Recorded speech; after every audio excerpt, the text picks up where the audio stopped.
Boa noite, meus irmãos. Deus abençoe os irmãos. Sempre um prazer retornar a esta casa. Louvado seja o Senhor pela vida da igreja e que o Senhor nos abençoe por meio da sua santa e preciosa palavra que será pregada nesta noite. Queria pedir aos irmãos que abram suas Bíblias, a carta de Tiago, no capítulo 5.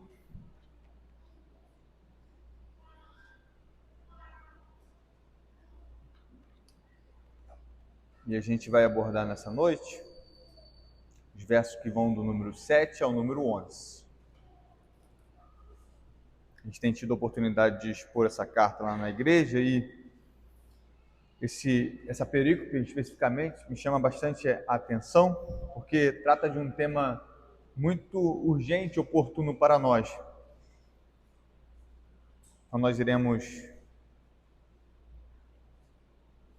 ler em Tiago, capítulo 5, versos de 7 a 11. Diz assim a palavra do Senhor: Sede, pois, irmãos, pacientes até a vinda do Senhor. Eis que o lavrador aguarda com paciência o precioso fruto da terra, até receber as primeiras e as últimas chuvas. Sede vós também pacientes e fortalecei o vosso coração, pois a vinda do Senhor está próxima. Irmãos, não vos queixeis uns dos outros para não seres julgados. Eis que o juiz está às portas. Irmãos, tomai por modelo no sofrimento e na paciência os profetas, os quais falaram em nome do Senhor. Eis que temos por felizes os que perseveraram firmes. Tendes ouvidos da paciência de Jó? E vistes que fim o Senhor lhe deu? Porque o Senhor é cheio de terna misericórdia e compassivo. Vamos orar mais uma vez? Senhor, nós estamos na sua presença nessa noite. Neste momento nós queremos ouvir a sua voz aos nossos corações, ó Pai. Estejamos atentos para ouvir a sua palavra e que ela nos transforme, ó Pai, de maneira verdadeira. Nós queremos ser santos, nós queremos ter uma vida diante do Senhor, ó Pai, que seja digna do teu santo e precioso evangelho. Nós não queremos mais, ó Deus, pecar e não queremos mais cair nos mesmos pecados. Nós queremos progredir em santidade, em maturidade. Mas para isso nós precisamos do auxílio do Teu Santo Espírito. Então, nesse momento, ó Pai, que o Teu Espírito Santo possa falar aos nossos corações, para que nós vivamos integralmente para a Tua honra e para a Tua glória. Esse é o desejo da Tua santa e amada igreja nesta noite. No nome de Jesus que nós oramos, com o perdão dos nossos pecados. Amém. Meus queridos irmãos, quando nós tratamos de Tiago, capítulo 5, esses versos que nós lemos, fica claro, por exemplo, quando nós entendemos e olhamos para o mundo contemporâneo e vemos que a temática da paciência, essa temática abordada por Tiago, não é uma temática muito palatável.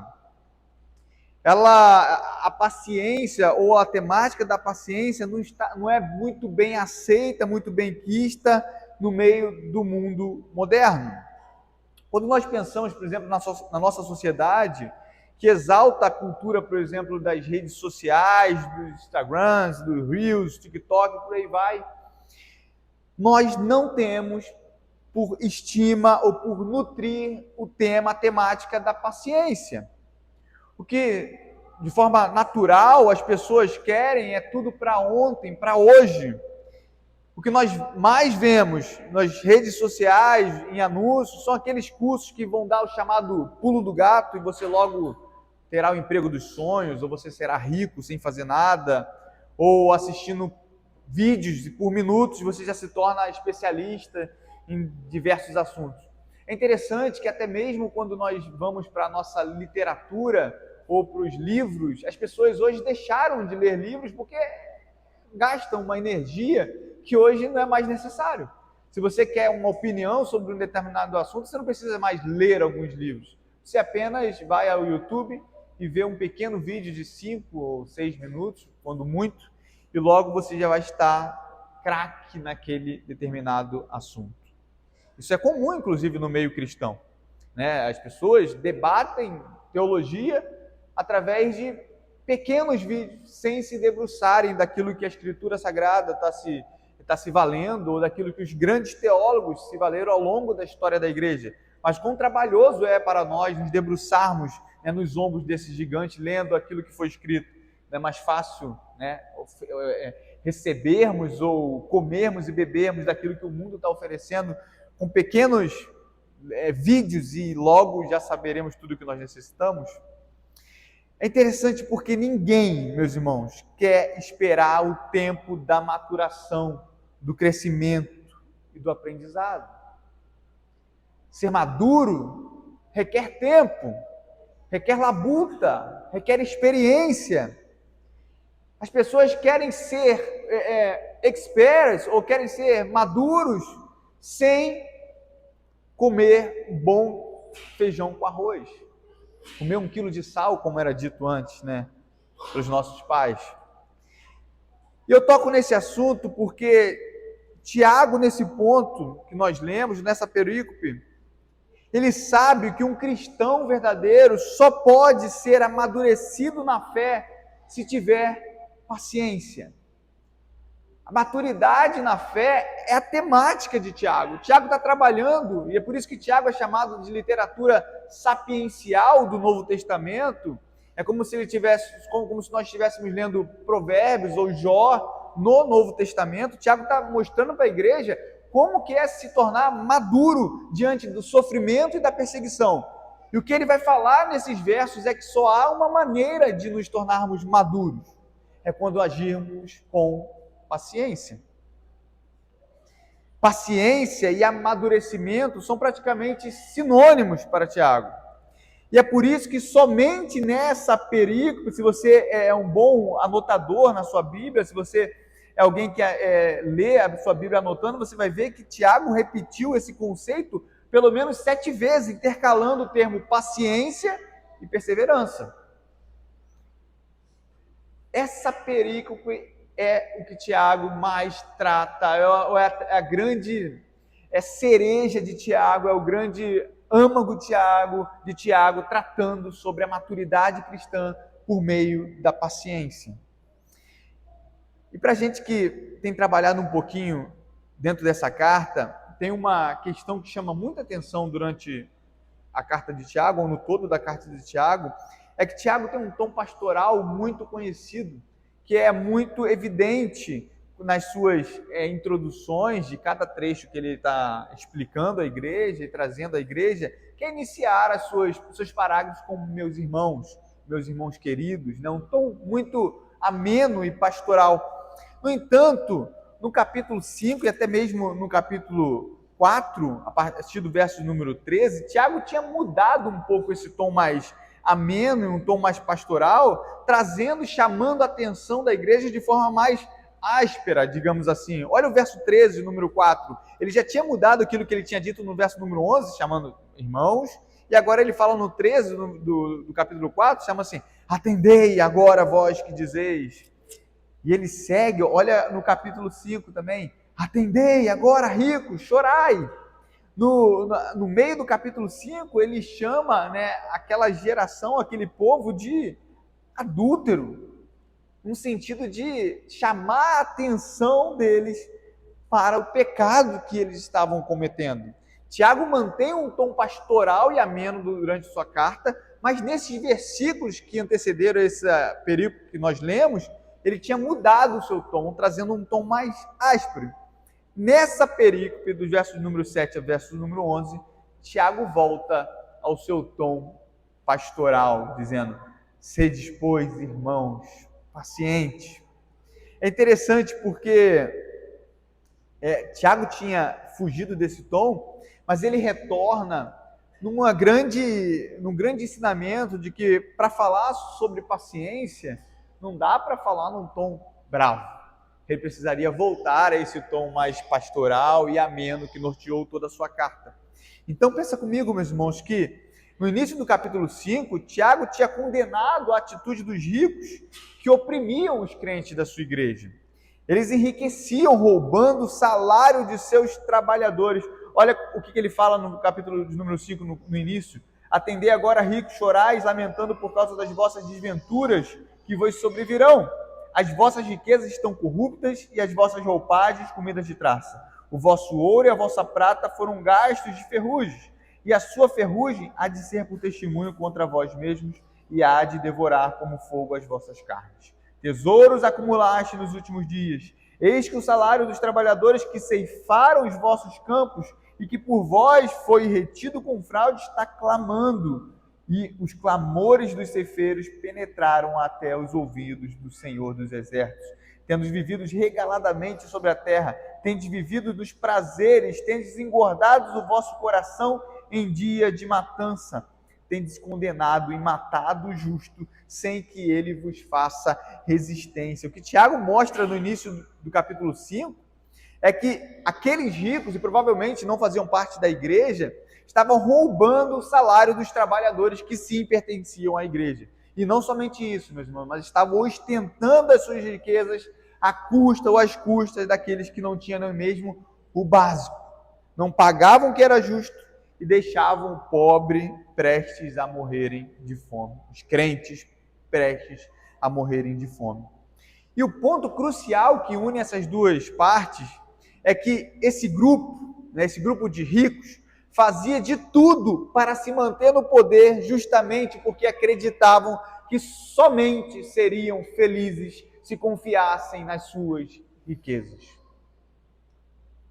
O desejo pelo poder e de opressão aos pobres se dava pela sua confiança demasiada nas riquezas deste mundo.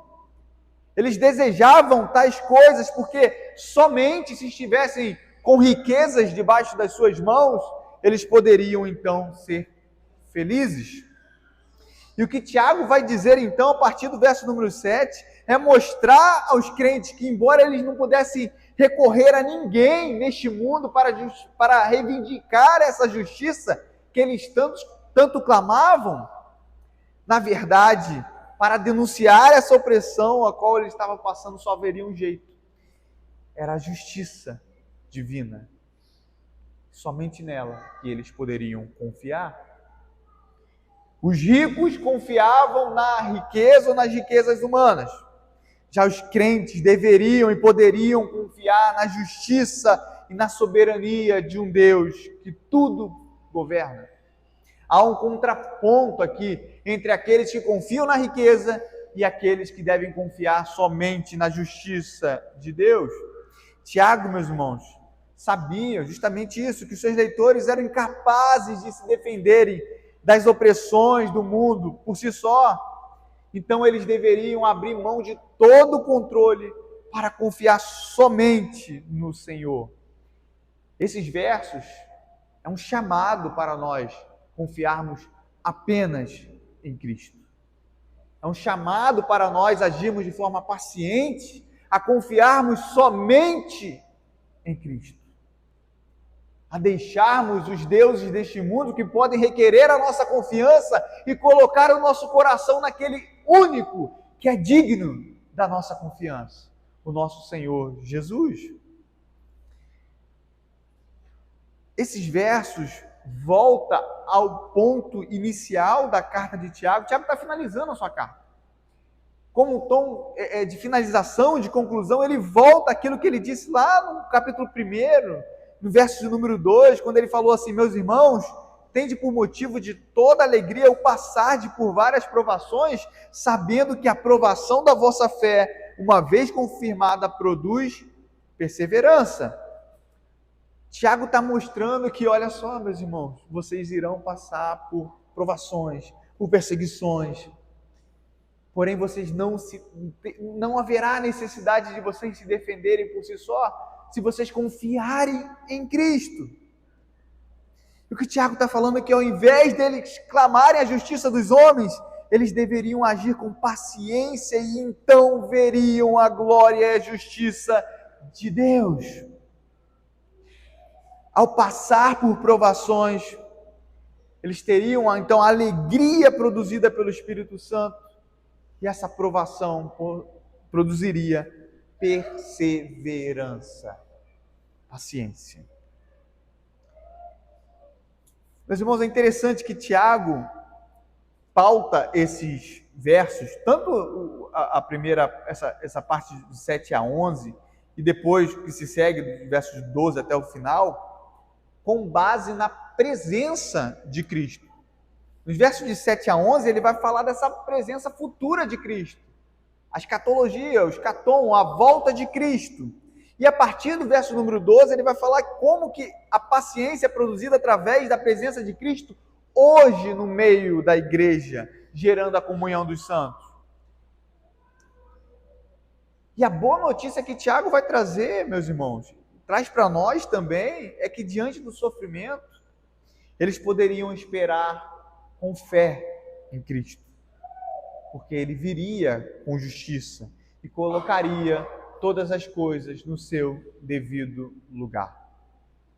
No momento exato, o Senhor viria com a provisão, com a justiça que não falha, e colocaria todas as coisas no seu devido lugar, se eles tivessem paciência. É por isso que o verso número 7, Tiago, ele dá um salto, na argumentação, e ele fala, sede, pois, olha o verso número 7, sede, pois, irmãos, pacientes, até a vinda do Senhor. Parece que, para o leitor original, parece que, não, tudo bem, paciente, mas até a vinda do Senhor, parece um tom muito demorado, um tempo muito prolongado, embora os leitores do Novo Testamento tenham a consciência de que eles viviam os últimos dias, e eles deveriam então ser pacientes até a vinda do Senhor, e o que Tiago está colocando aqui, e colocando para nós, é que quando nós colocamos a nossa vista, e principalmente a nossa expectativa para a vinda de Cristo, então, meus irmãos, os nossos corações são alinhados a ter confiança somente naquele que é digno de confiança. A única maneira de nós alinharmos o nosso coração a Cristo é quando nós colocamos a nossa vista e a nossa mente, os nossos olhos e a nossa expectativa na volta de Cristo. Somente dessa maneira que o nosso coração é alinhado com Cristo. Porque quando nós fazemos isso, nós colocamos a nossa esperança no seu devido lugar. Enquanto nós esperarmos em Cristo somente para esta vida ou para as coisas deste mundo, nós permaneceremos frustrados, requerendo a justiça humana, achando que as coisas não estão boas, mas quando o nosso coração está na volta de Cristo, nós colocamos a nossa mente, o nosso coração na justiça que não falha. E aqui um ponto crucial, porque se Tiago está trabalhando a presença de Cristo, quer seja futura, quer seja presente, mostra para nós que se nós desejamos então pouco a vinda de Cristo, se isso não passa pela nossa cabeça durante a nossa vida, durante os nossos dias, provavelmente é porque nós temos experimentado pouco da presença do Senhor hoje. O motivo pelo qual nós não desejamos a volta de Cristo, não falamos da volta de Cristo, não ansiamos a volta de Cristo, é porque hoje nós já experimentamos pouco a presença de Cristo. Desejamos pouco a comunhão dos santos, desejamos pouco estar no culto solene, desejamos pouco cultuar ao Senhor em família, devotar a nossa vida ao Senhor. E quanto menos nós nos devotamos ao Senhor e buscamos a presença do Senhor hoje, menos eu desejarei a presença do Senhor futura. E aí não tem jeito. Tiago fala que eu tenho que agir com paciência até a volta de Cristo. Mas eu jamais terei paciência até a volta de Cristo se hoje não desejar a presença de Cristo na minha vida, na sua vida, na vida da igreja. Confiar em Deus, meus irmãos, não é um ato meramente intelectual. Confiar no Senhor é saber que aquilo que Ele prometeu vai se cumprir e desejar esse cumprimento com toda a sua força. Do jeito dele, da maneira dele, do modo dele. mas para isso basta termos paciência. E Tiago vai ilustrar o como nós devemos ter paciência, nos ensinando a ter a paciência de uma forma muito interessante, porque na parte B do verso de número 7, ele dá uma ilustração, a primeira das suas ilustrações, falando assim: eis que o lavrador aguarda com paciência o precioso fruto da terra, até receber as primeiras e as últimas chuvas. A figura do lavrador aqui é fundamental para que os seus leitores pudessem entender que eles não tinham o controle do futuro, e o futuro não estava nas suas mãos. A figura do lavrador é fundamental para esse entendimento, porque, meus irmãos, o plantio é a arte da paciência. Qual lavrador que maneja a terra, que planta, pode afirmar com convicção que aquilo que ele está plantando ele vai colher? É uma afirmação de fé.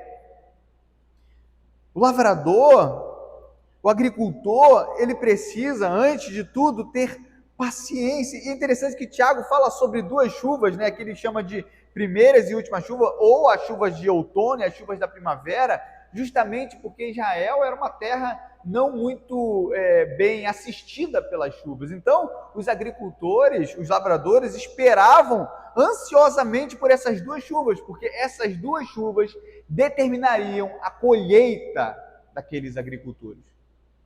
Logo, meus irmãos, o que Tiago está falando é que não adiantaria usar técnicas de plantio, não adiantaria usar as melhores sementes, não adiantaria nada se não tivesse chuva.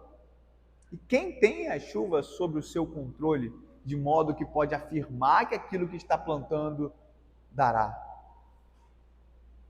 Nenhum lavrador pode afirmar isso.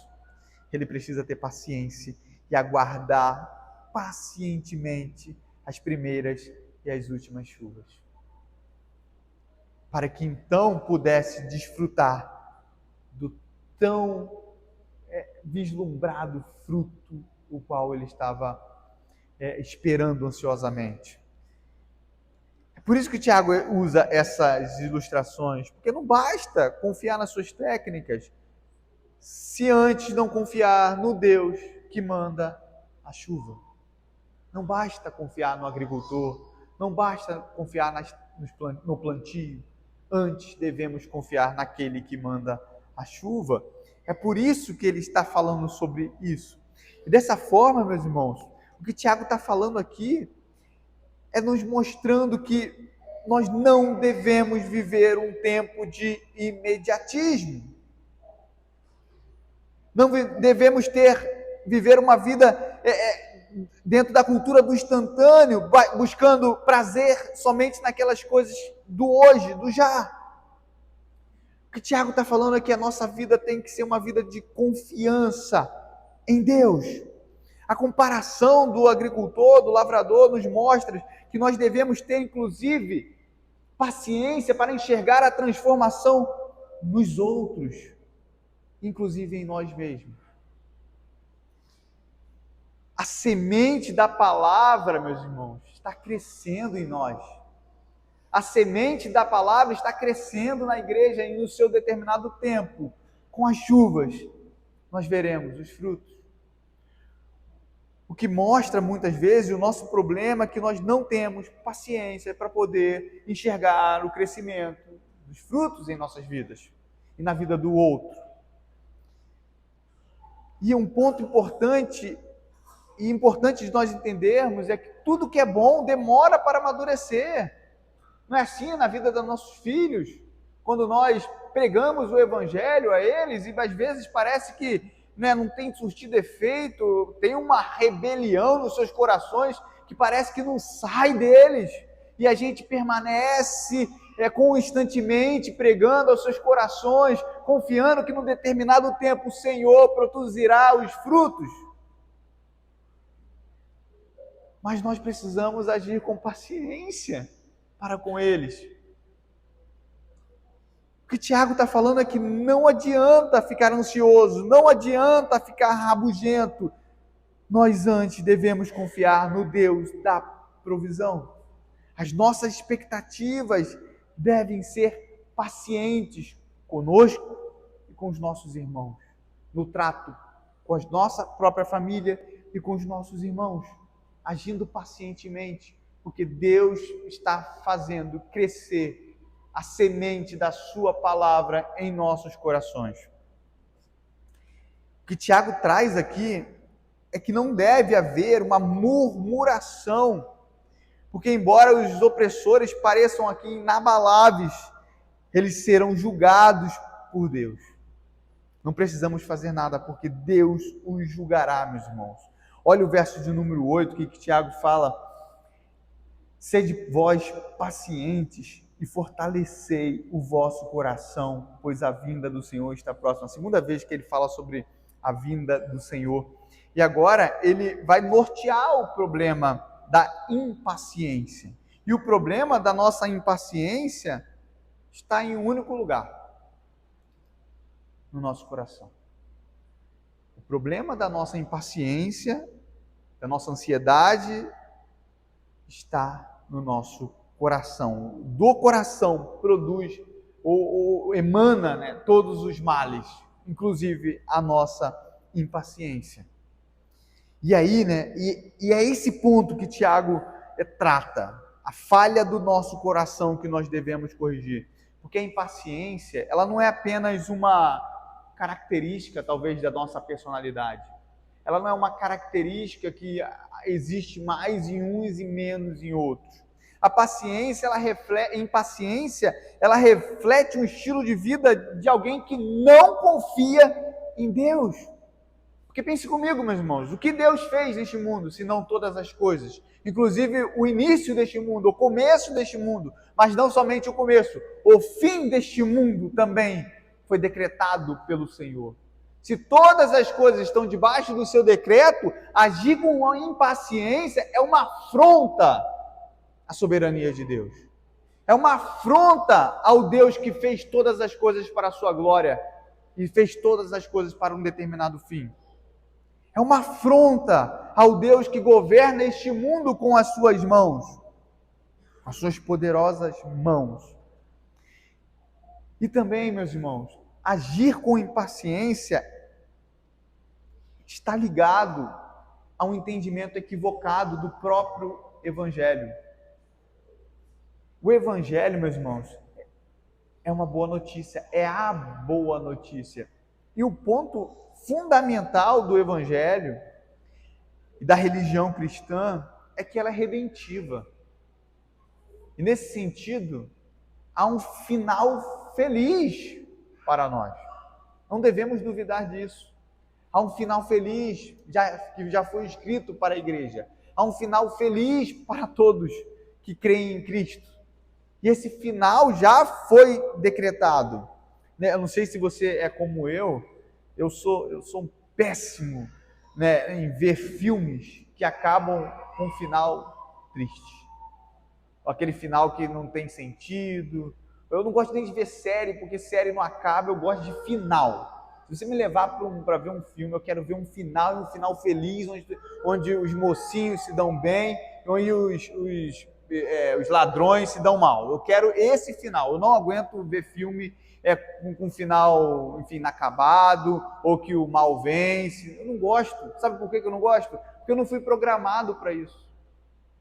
Ninguém foi programado para isso. O nosso coração aguarda ardentemente pela restauração de todas as coisas. E quando isso é visto, e quando isso é espelhado neste mundo, nós também esperamos que todas as coisas se concretizem e se finalizem de forma plena.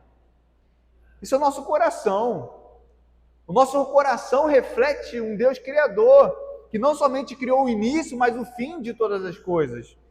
E é por isso que o final da história cristã é a igreja morando com o Senhor eternamente, na sua presença diante de Cristo, ceando com Cristo, vivendo uma vida plena, longe do pecado, puramente santa, perfeita, usufruindo daquilo que é verdadeiro, que Deus criou para nós, tendo agora uma cidade para cuidar, desempenhando, né, os chamados de Deus para nossas vidas, os mandatos de Deus, vivendo com o próximo de maneira santa, com Deus de maneira santa e com a cultura de maneira santa. A história, o final da história cristã é um final feliz. E quando nós agimos de forma impaciente é porque nós não acreditamos nesse final. Revela, meus irmãos, a impaciência revela um coração que no final, ou que no fundo, não crê na história do Evangelho. E por isso nós devemos cuidar do nosso coração. E junto disso, devemos ficar atentos para não cairmos em murmurações, como Tiago fala no verso de número 9, quando ele diz assim: irmãos, não vos queixeis uns dos outros para não serdes julgados. Eis que o juiz está às portas. Pense comigo que reclamar seria algo natural para a igreja que Tiago está escrevendo. Eles estão sofrendo uma opressão. Os ricos estão oprimindo os pobres. Talvez a família deles estivessem sem o que comer. Estavam tirando o salário deles. O pouco que eles ganhavam não estava dando mais para nada, porque o rico estava condicionando aquilo e esbanjando aquilo que deveria ser do trabalhador. Seria natural uma murmuração, até esperado. Eles tinham ainda em mente, por exemplo, o povo de Israel, que encheu o ouvido de Moisés com murmurações, com reclamações em meio ao sofrimento. Mas o que Tiago fala é que queixas e murmurações são justamente o oposto de uma vida de alegria e gratidão. Murmuração, meus irmãos, é um câncer. É um câncer que se alastra de forma rápida no meio da nossa vida e no meio da igreja. Se tiver uma pessoa murmurando, pensa no seu ambiente de trabalho, talvez, quando tem uma pessoa aqui reclamando, logo outros são contaminados, logo todo o ambiente fica insuportável. Imagina no meio da igreja, onde a alegria deve ser a marca da igreja, se houver murmuração, isso se torna um câncer que oprime, que na verdade ofusca a alegria, apaga, né, a alegria do Espírito Santo nas nossas vidas. Porque murmuração é o oposto de uma vida grata e uma vida feliz diante de Deus. Apesar de que em certos momentos, meus irmãos, o crente se encontra, né, em situações nada invejáveis, o fato é que quando a gente começa a se queixar, nós caímos em pecado. Nós pecamos porque acusamos Deus, talvez de forma indireta, pelas dificuldades que nós recebemos. E aqui o ponto trazido por Tiago é que nós estaremos também diante de Deus. E sendo assim, se andarmos murmurantes, nós também seremos julgados por Ele. No futuro e hoje, na disciplina que o Senhor dá à sua igreja. Viver uma vida de murmuração, uma vida de pecado, que rechaça a soberania de Deus e apaga a alegria da nossa vida, a alegria do Espírito Santo na nossa vida, e uma vida grata, uma vida de contentamento. E evidencia que um dia estaremos diante do Senhor e poderemos ser julgados por causa dessa murmuração. O primeiro exemplo para adquirir paciência, Tiago extraiu da natureza, quando ele falou do lavrador. E agora ele vai orientar, né, para apontar, na verdade, para a Escritura. E nos chama a olhar para os profetas, também muito conhecido dos leitores originais da sua carta. Olha o verso de número 10. Vamos ler junto o verso de número 10, meus irmãos. Irmãos, tomai...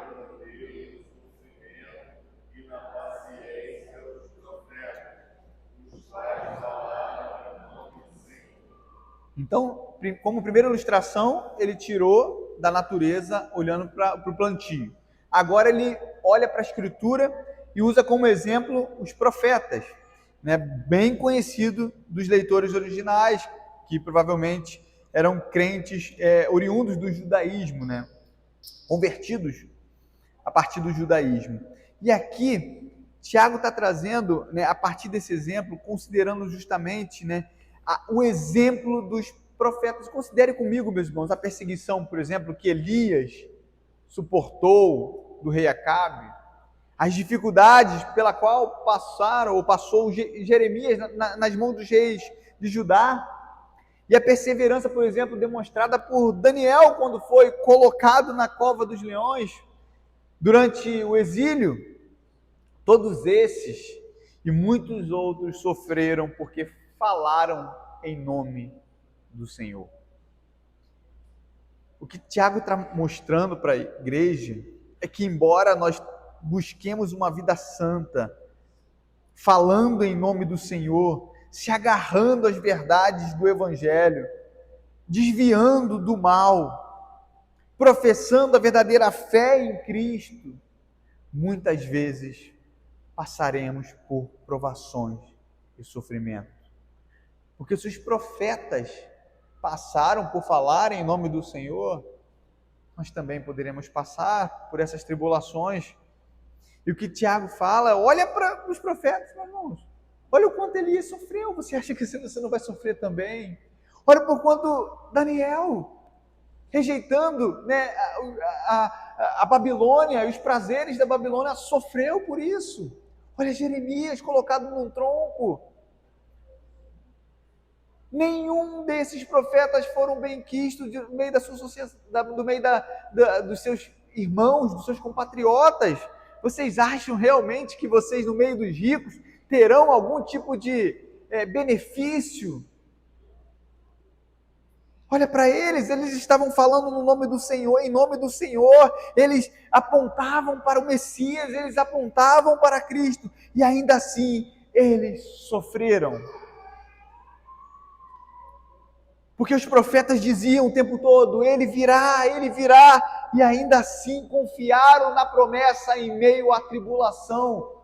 O povo de Deus, a igreja de Deus, não poderiam deixar de confiar na promessa do Senhor, mesmo passando por privações e tribulações. É interessante que os profetas confiaram, mas o povo de Israel não confiou, perdeu a confiança. E quando perdemos a confiança em Deus, perdemos a alegria e a gratidão. Se nós verdadeiramente, meus irmãos, queremos ter uma vida grata diante do Senhor, uma vida feliz e alegre diante do Senhor, precisamos confiar nas suas promessas. É por isso que Tiago já tinha dito que devemos ter alegria ao passar por provações, porque falta de alegria nas provações é sinal de incredulidade. E aqui eu não estou dizendo que você tem que ser uma espécie de estoico, uma pessoa que está passando por sofrimento e está rindo, vivendo uma vida meio que desconexa com a realidade. Não é isso. O Senhor Jesus fala que nós devemos chorar com os que choram. Né? Devemos ter uma vida que condiz com aquela realidade. Muitas vezes, né, emoções surgirão dos nossos rostos justamente por causa de situações específicas. Isso é legítimo. Quando nós olhamos, por exemplo, para Jó, ele não agiu assim, ele lamentou. Nós temos um livro inteiro de lamento na Escritura Sagrada. O ponto trazido aqui é que nós devemos trazer por exemplo os profetas, porque eles sofreram e conosco não será diferente. Mas a boa notícia que produz alegria em nosso coração é porque todos eles, meus irmãos, todos venceram e perseveraram até o fim. Se eles sofreram, nós também sofreremos. Mas se eles perseveraram até o fim, nós também poderemos perseverar até o fim. Porque o mesmo Espírito que estava neles está em nós, no meio da igreja. Hoje, a presença de Deus está no meio de nós. E por isso nós podemos confiar com esperança de que o Senhor nos conduzirá até o fim, mesmo em meio ao sofrimento, em meio à tribulação. nos dando a paciência necessária para enfrentar todos esses momentos com alegria e gratidão. Parece algo louco, né? Mas é só o Espírito Santo de Deus que pode produzir isso nas nossas vidas mesmo. No mundo não tem isso. Só os crentes podem experimentar da alegria em meio ao sofrimento.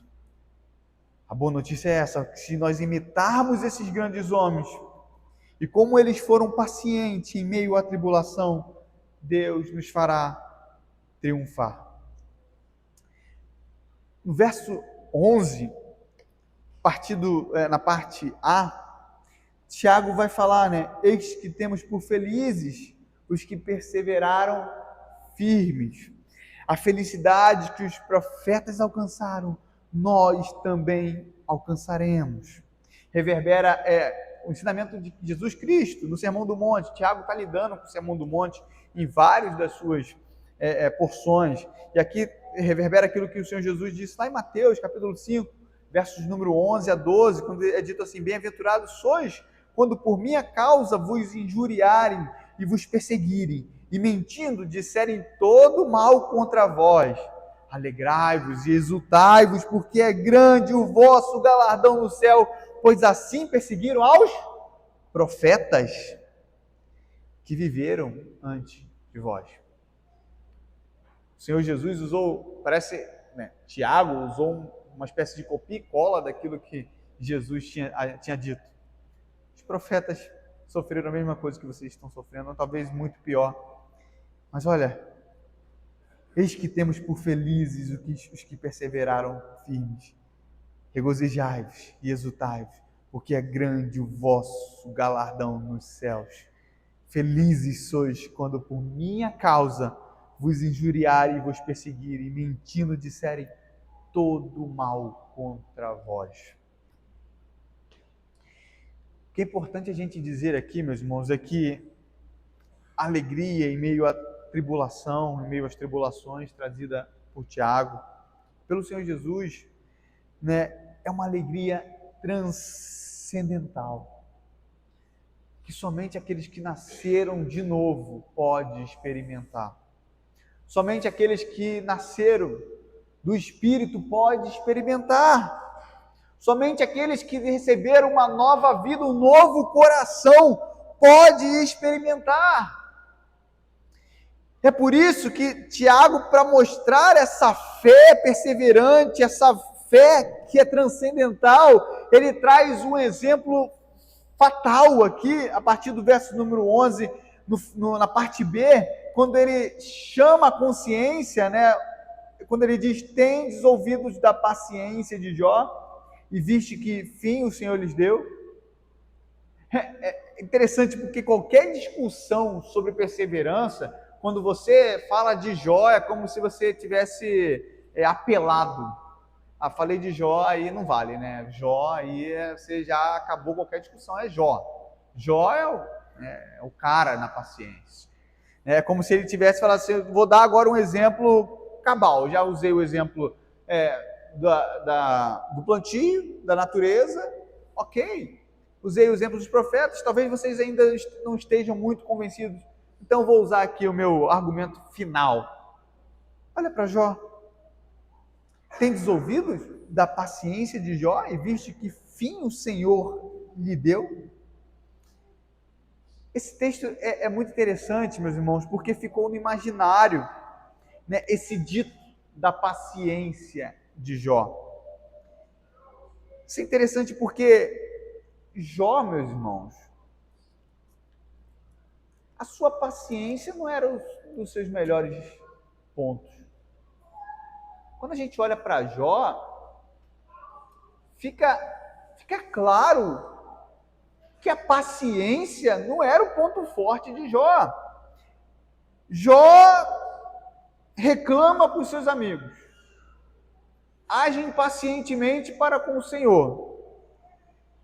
Vários momentos Jó questiona ao Senhor, longos discursos, no capítulo 16, ele amaldiçoa o dia do seu nascimento, parece que a Escritura está meio se contradizendo aqui. Será que Jó era um bom exemplo mesmo de paciência? Embora a gente, às vezes, né, no imaginário popular, sempre leva a ideia de paciência de Jó, né, aquele cara que você não tem mais, né, paciência nenhuma, e você fala assim, só Jó mesmo, né?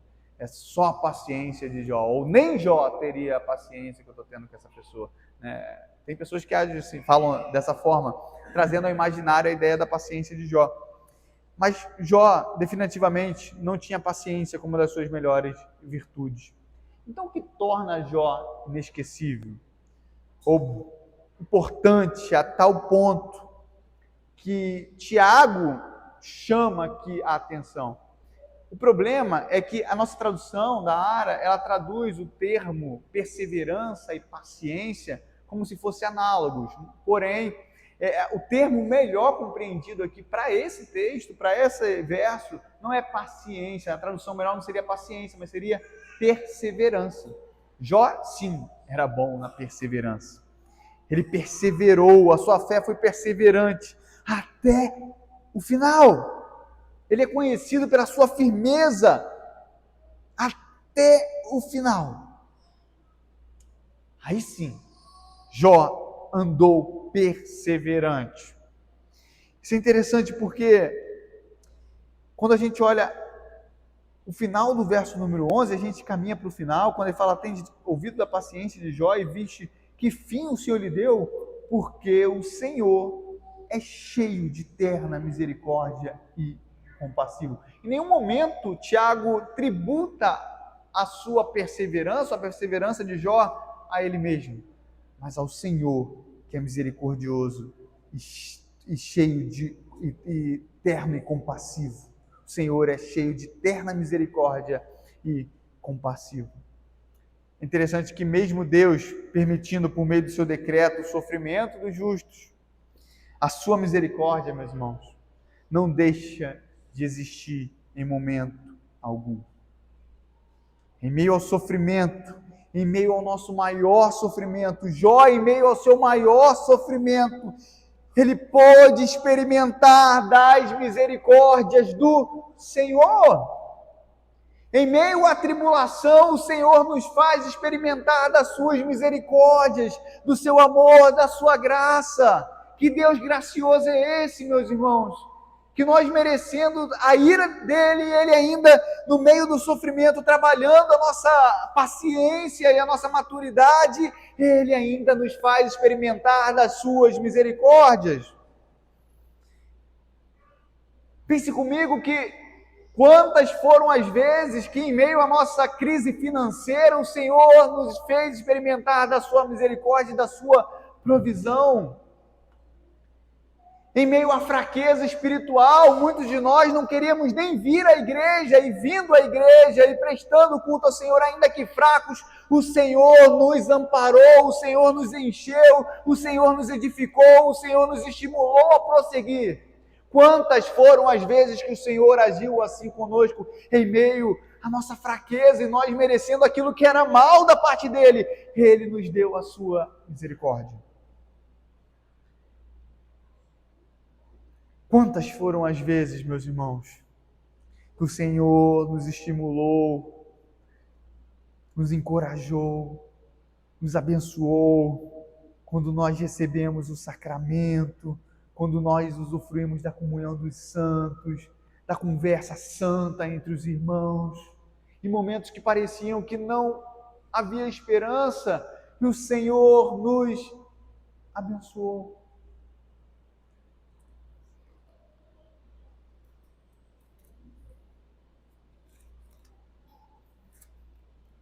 O Senhor tem prazer em nos abençoar, meus irmãos.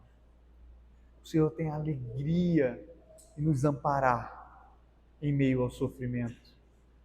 Porque o sofrimento nos mostra, muitas vezes deixa claro para nós, que nada do que nós podemos oferecer a este mundo, aqui para muitas vezes, nós não temos força suficiente para sustentar em meio ao sofrimento, porque nada do que fizermos será suficiente. Em meio ao sofrimento, o Senhor Age com misericórdia para conosco, para que nós nos lembramos que somente o bem vindo da sua mão pode nos dar alegria em meio à dor e ao sofrimento. Quantas foram as vezes que nós pensamos em desistir e o Senhor nos arrastou pelas suas mãos? Você está aqui nessa noite, foi pelo fato de que o Senhor agiu com você com misericórdia, com graça. Não foi pelo seu grande, notório saber, pelo seu entendimento ou pela sua condição. Você está aqui nessa noite porque o Senhor agiu com misericórdia, com graça. Foi assim com os profetas, foi assim com Jó, é assim conosco nessa noite. O Senhor nos arrastou até aqui para que nós pudéssemos usufruir das suas misericórdias. O versículo 11 nos mostra, meus irmãos, que as misericórdias do Senhor evidencia, deixa claro o fato de que Ele sempre enviará o socorro em meio à tribulação. O Senhor é o socorro bem presente na angústia, meus irmãos. O socorro vem do Senhor. Mas muitas vezes precisaremos agir pacientemente, aguardando a justiça divina naquele grande dia. Enquanto esse grande dia não vem, o Senhor nos faz experimentar das suas misericórdias hoje, já, nos fazendo então perseverar até o fim, nos fazendo pastorear as nossas famílias, conduzir as nossas vidas, sendo conduzido por Cristo, conduzindo a igreja, sendo conduzido pelo Senhor. Olha para nós, meus irmãos, olha para a igreja. Você acha que essa igreja estaria de pé se não fosse as misericórdias de Deus?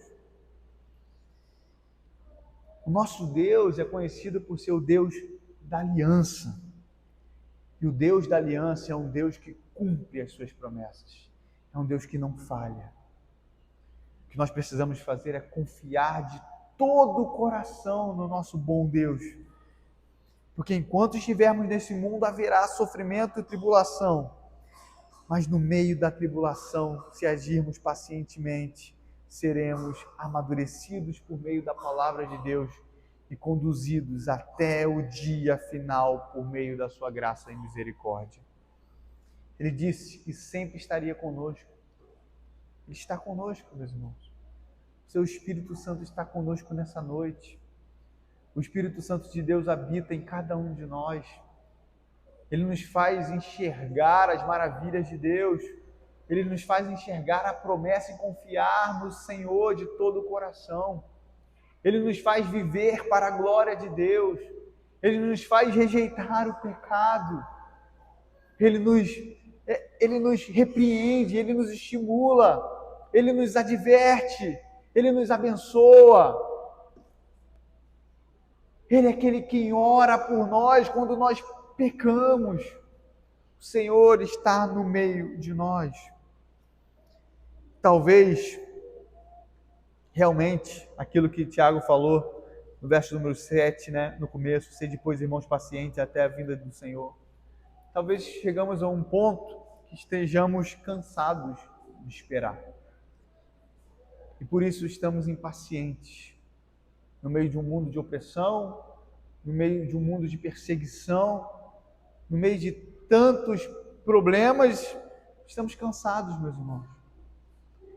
Mas o que o Senhor promete, Ele cumpre. E se Ele prometeu que Ele ouviria as nossas orações, nós podemos orar nesta noite e pedir para que Ele nos encha do seu Santo Espírito, nos revista de toda a paciência, para que aos moldes dos profetas, aos moldes de Jó, nós possamos perseverar até o fim, pacientemente, orando para o Senhor, para que Ele nos derrame a sua graça e as suas misericórdias.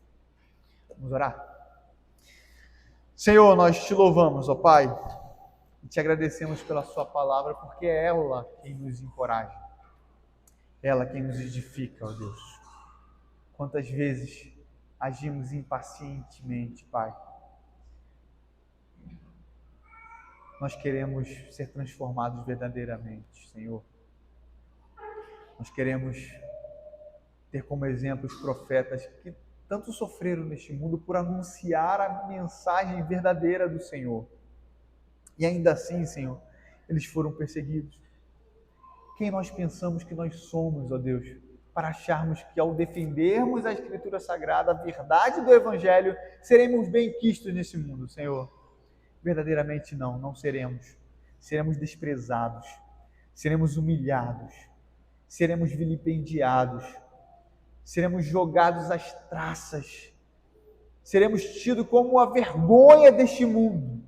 Mas quando isso ocorrer em nossas vidas, que nós lembremos daquele, ó Pai, que sofreu a maior vergonha de todos, para que hoje nós pudéssemos ter a confiança plena de que um dia, ó Senhor, essa vergonha será transformada em alegria plena e em louvor ao teu santo nome. Se os profetas venceram, perseveraram até o fim, nós também podemos vencer, ó Pai, por meio da sua palavra. Se Jó, Deus, em meio à tribulação e em paciência, muitas vezes, perseverou por meio da sua provisão e por meio das suas misericórdias, nós também podemos. Se Cristo, ó Deus, venceu, nós também poderemos vencer por meio dele, que venceu tudo, inclusive o pecado, ó Deus, para que hoje nós pudéssemos viver para a tua glória, Senhor. Tem misericórdia da sua igreja. Quantas foram as vezes que nós pensamos em desistir? Quantas foram as vezes, ó Deus, que em meio ao sofrimento nós andamos com nossos joelhos trêmulos, titubeantes, desestimulados, ó Deus, a pastorear as nossas famílias, desestimulados a disciplinar os nossos filhos, desestimulados a viver a comunhão da igreja. Senhor, nesses momentos, nos faça experimentar da sua misericórdia, da sua graça, porque se não experimentarmos dela, nós não sobreviveremos. Nós precisamos, ó Deus, da sua misericórdia. Haja com graça e misericórdia para com o seu povo, mesmo nós não merecendo, ó Deus. Nós confiamos no Senhor e na sua palavra. Nós oramos que o Senhor nos perdoe os pecados, nos restaure para a glória do teu santo nome. Essa é a nossa oração, a oração da sua igreja. Amém. Deus abençoe, meus irmãos.